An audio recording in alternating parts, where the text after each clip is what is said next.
की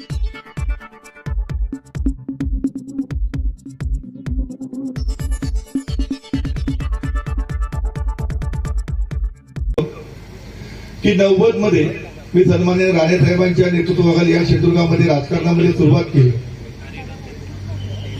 आणि सुरुवात करत असताना मी गेले 10 वर्ष झाली. माझे वडील मिलिटरीमध्ये कर्नल होते, आता ते नाही आहे, पण आई इथे आहे. त्यापासून आणि आजपर्यंत बाकी कोणी काय सांगितलं माहित नाही, पण माझ्या वडील त्यावेळेने आई आजही तू दादांका सोडून काही जायचं नाही, ह्या शब्द माझा आजही तिथं आहे. शेवटपर्यंत तू राणे साहेबांकडेच काम करायचं, तिथेच राहायचं. त्यावेळी मला कोणी ऑफर दिले, काय दिले याचा विचार करण्याची गरज नाही. मला जन्मदात्या माता पित्यांचाच मला आशीर्वाद होता की राणे साहेब मला तू सोडून कुठेच जायचं नाही, हा शब्द मी कायम प्रमाण मानला आणि मी काम करत राहिलो. आज राणे साहेब तुम्ही बघितलं तर राणे साहेब जिल्ह्यामध्ये आले 4 दिवसापूर्वी. समर्थकांनी जी रॅली काढली, संदीप कुडतडकर, बाळको बलके यांनी आपल्या मनोगतामध्ये आपल्याला सांगितलं. त्यानंतर राणे साहेब रत्नागिरीला गेले. रत्नागिरी गेल्यानंतर सभेमध्ये थोडीशी भोवळ राणे साहेबांना आली, थोडं अशक्तपणा झालेलं, कारण एवढं त्यांनी काम केलं होतं रॅली पासून की ते 18-20 तास काम केलेलं होतं. आणि मी असं खास असं राणे साहेबांना, साहेब माझ्या वाढदिवसाला तुम्ही यायलाच पाहिजे असं मी ठासून सांगितलं नव्हतं, कारण मला माहिती होतं आमचे लोकप्रिय आमदार निलेशजी असतील, आमचे पालकमंत्री नितेशजी असतील, हे मला शुभेच्छा देण्यासाठी येणार आहेत. परंतु राणे साहेबांना मी सहज बोललो, राणे साहेब माझा 7 तारीखला वाढदिवस आहे. मला सांगावं वाटतं की ते समजल्यानंतर राणे साहेबांना हेलिकॉप्टरने मुंबईला डॉक्टर कडे तपासणीकडे जायचं होतं. मुंबईवरून फोनही आले, परंतु त्याची पर्वा न करता एका कार्यकर्त्यासाठी राणे साहेब 2 दिवस मालवणला थांबले आणि मला आशीर्वाद देण्यासाठी आज या ठिकाणी आले. म्हणजे नेता कसा असतो, स्वर्गीय बाळासाहेब ठाकरे यांनी जे कार्यकर्ते घडवले ते याच प्रमाणे घडवले, म्हणून स्वर्गीय बाळासाहेब ठाकरेंचं आजही नाव सर्वजण काढतात. आणि राणे साहेबांनी महाराष्ट्रात नंतर जे कार्यकर्ते घडवले त्याला कारणच हे आहे की त्यांनी प्रत्येक कार्यकर्त्याला आपला कुटुंबातला घटक आहे, जो आपल्याला प्रेम करतो, आपल्या पक्षासाठी काम करतो, प्रामाणिक काम करतो. या कार्यकर्त्यासाठी आपण किती जरी आपल्याला त्रास होत असेल तरी त्याला आशीर्वाद देण्यासाठी गेलं पाहिजे. आणि म्हणून राणे साहेब या ठिकाणी आज उपस्थित राहिले आहेत. मी निलेशजींजवळ गेले 6 वर्ष काम करतोय साहेब. 90 मध्ये आपण आला, नंतर संदीप कुडतडकर म्हणाले तुम्ही तालुका प्रमुख असताना माझं काम त्यांनी पाहिलंय शिवसेनेमध्ये, परंतु त्यावेळी मी शिवसेनेमध्ये जे काम करत होतो तुमच्या नेतृत्वाखाली, तशीच सुनक निलेशजींच्या आणि नितेशजींच्या नेतृत्वामध्ये आहे. आणि आज मला काम करताना तीच उमेद आणि तीच जिद्द सन्मान्य निलेशजींच्या माध्यमातून मला काम करताना मिळते, प्रेरणा मिळते. आणि अतिशय आम्ही दोघी जनतेला अभिप्रेत असलेलं या ठिकाणी काम करतोय. मला या ठिकाणी सांगावं असतो किती वादळ येतील जातील, पण मी आत्मविश्वासाने या ठिकाणी सांगू शकतो की 2029 ला उडाळ मालवणचे आमचे लोकप्रिय आमदार निलेशजी राणे अपक्ष जरी उभे राहिले तरी मोठ्या मताधिक्याने निवडून आल्याशिवाय राहणार नाही.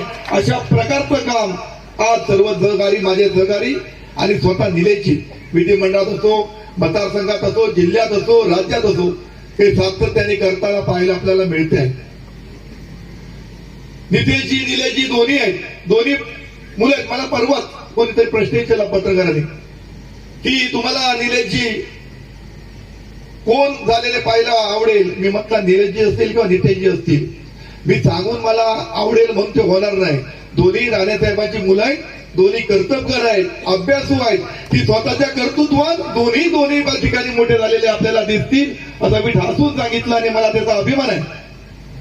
आज नितेशजी पालकमंत्री म्हणून अतिशय चांगलं या सिंधुदुर्गामध्ये काम करतायत.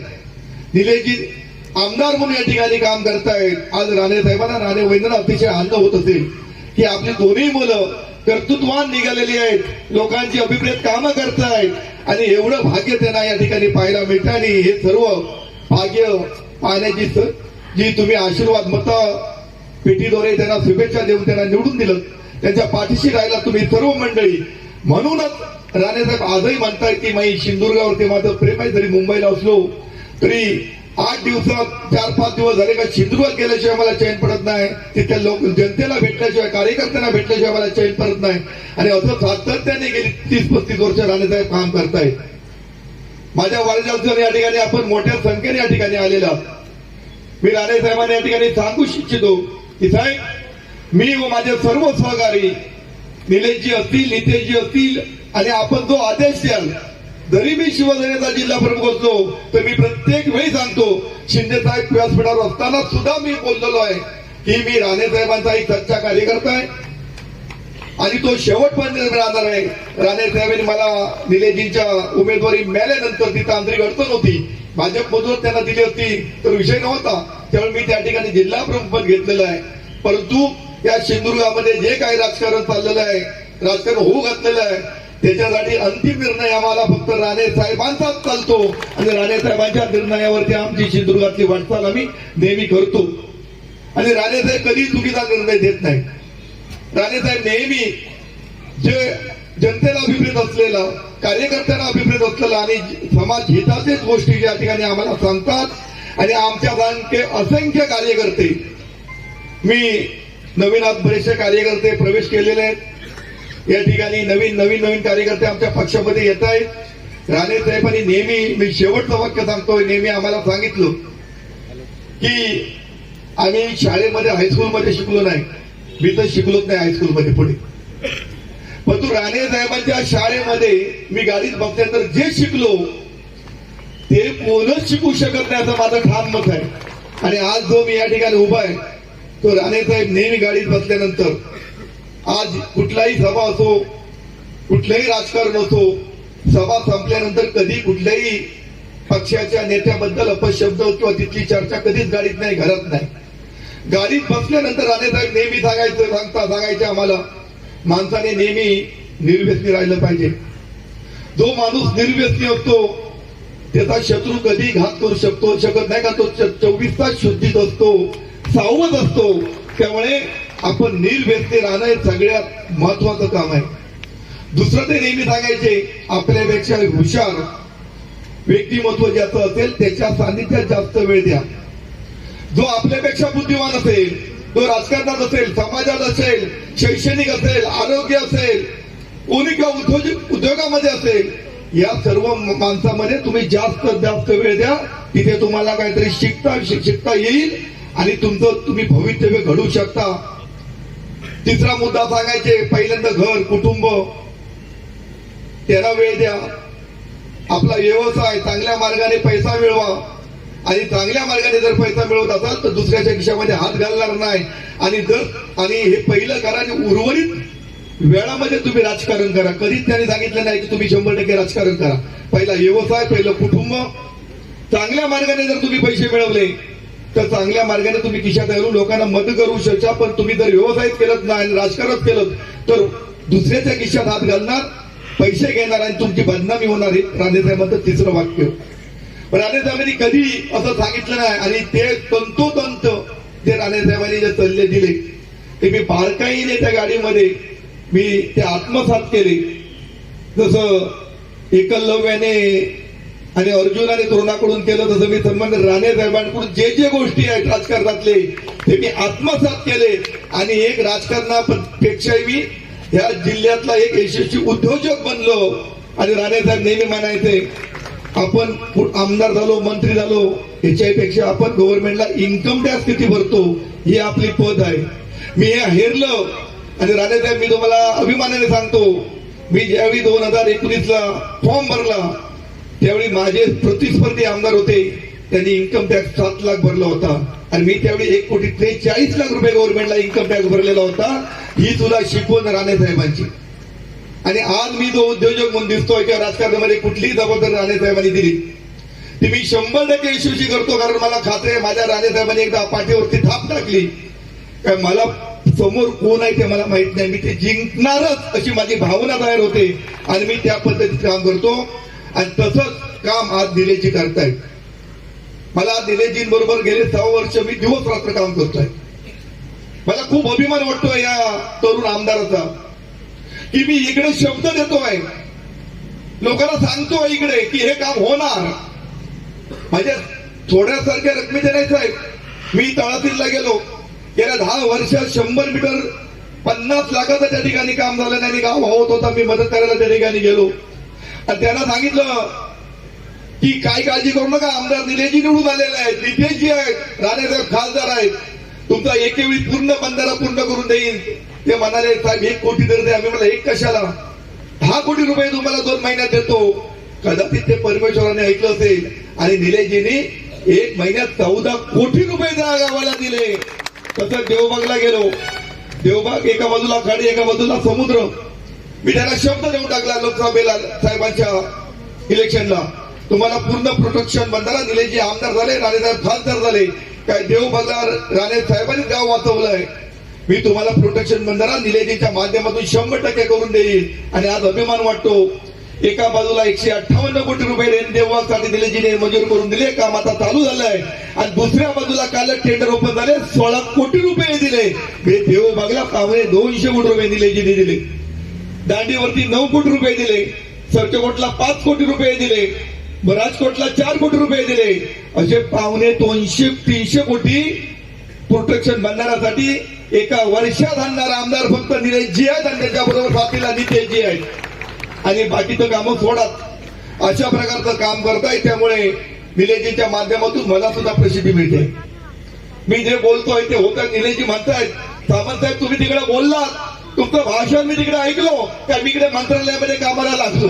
मला नेहमी सांगतात तुमचा तिकडचा शब्द कोणाला दिला, का मी म्हणतो सामंत साहेबांनी जो शब्द दिलाय तो पडता कामा नये, अशी निलेशजींची भावना आहे. आणि ती पूर्ण करण्याची जबाबदारी निलेशजींनी घेतली आहे. त्यामुळे आम्ही सर्वच कार्यकर्त्यांना आम्हाला अतिशय अभिमान वाटतो की असा आमदार आम्हाला मिळालेला आहे. आणि त्याच्यात तोडीला तोड म्हणजे त्याचे बंधू नितेशजी पालकमंत्री मिळाले. मी या 4 वर्षामध्ये या जिल्ह्याचं बघा पूर्ण कायापालट झाल्याशिवाय राहणार नाही अशी माझी स्वतःची धारणा आहे. तुम्ही फक्त राणे साहेबांवरती, या दोन्ही मुलावरती आमचं फक्त एकच आम्ही शेवट राणे साहेबांना सांगतो, साहेब आमच्या ह्या जीवनामध्ये तुम्ही आणि तुमचे 2 मुलगे यांच्या पाठीशी आमचं हे आयुष्य आम्ही आणि आमचे सर्व कार्यकर्ते 100% त्यांच्या पाठीशी राहून जे निर्णय देतील त्या निर्णयाचं आम्ही फिरणार राहू. आणि त्यांना ज्या ज्या ठिकाणी ते उभे राहतील, आदेश देतील, त्या ठिकाणी त्यांचाच झेंडा या ठिकाणी आम्ही फडकू एवढा शब्द देतो. आणि तुम्ही सर्वजण उपस्थित राहिलात माझ्या वाढदिवसासाठी, त्यामुळे पुन्हा एकदा माझ्या उमराईकडे प्रार्थना करेन, तुम्हाला दीर्घ आयुष्य उत्तम आरोग्य आई उमराईने द्यावं. असंच प्रेम माझ्यावर असलं ते माझ्या जे प्रेम आहे ते समजा राणे साहेबांचा मी सच्चा कार्यकर्ता आहे. मी आजही नेहमी जाताना म्हणतो की मी कुठेही जिल्ह्यात गेलो, कुठेही बाहेर गेलो, महाराष्ट्रात जरी गेलो, कुठेही फिरलो तरी मला स्वतः भेटायला येत आहेत. आणि ते मला सांगतात तुम्ही दादांचे खास माणूस आहेत, दादांकडे काय काय तू म्हणजे मी दत्ता सामंत म्हणजे राणे साहेबांच्या कुटुंबातला एक घटक आहे. ही माझा ब्रँड जो आहे तो आमदार काय मंत्र्यापेक्षा मोठा ब्रँड माझा जो आहे तो राणे साहेब आहे. आणि या ब्रँड वरती गेले 35 वर्ष मी या जिल्ह्यामध्ये उभा आहे. नाही तर आमदार झाले 2-2, 3-3 वेळा, कोण हानी झाले, काय झाले, कोणतं नाव पण नाही. अहो कोणत्या वाढदिवसाला 5 माणसं येत पण नाही. पण मी एका राणे साहेबांचं जे नाव आहे त्या नावावरती मी 35 वर्ष समाजकार्य करतोय. आणि म्हणून सांगतो की जर आदर्श घ्यायचा असेल तर कुठलं पद असो नसो, एखाद्या श्रद्धा ठेवली, एखादा नेता आपण मानला, राणेसाहेबांनी स्वर्गीय बाळासाहेबांना आपला नेता मानला आणि त्यांनी आपलं अखंड आयुष्य त्यांना दिलं. ते सांगतील तिथे उडे घेण्याची त्यांनी जिद्द ठेवली आणि गुरुचा आशीर्वाद त्यांना मिळाल्यामुळे नंतर उद्धव येऊ नाही तर कोण येऊ नये, त्या गुरुचा आशीर्वाद त्यांच्या पाठीशी असल्यामुळे बाळासाहेबांचा राणेसाहेब पूर्ण यशस्वीवत केले. तसंच ब्रह्मा विष्णू महेश यांनी सुद्धा सांगितलेलं आहे या कलियुगामध्ये आपल्यापेक्षाही, आपल्या देवतेंपेक्षाही आपण ज्याला गुरु मानतो तो गुरुचा जर आपल्या पाठीशी आशीर्वाद असेल तर आपल्याला कोणी हरू शकत नाही. आणि माझ्या पाठीशी माझ्या गुरुचा म्हणजे सन्मान राणे साहेबांचा आशीर्वाद आहे, त्या मला कोणी हरू शकत नाही अशी माझी खात्री आहे. आणि या ठिकाणी थांबतो. जय हिंद, जय महाराष्ट्र.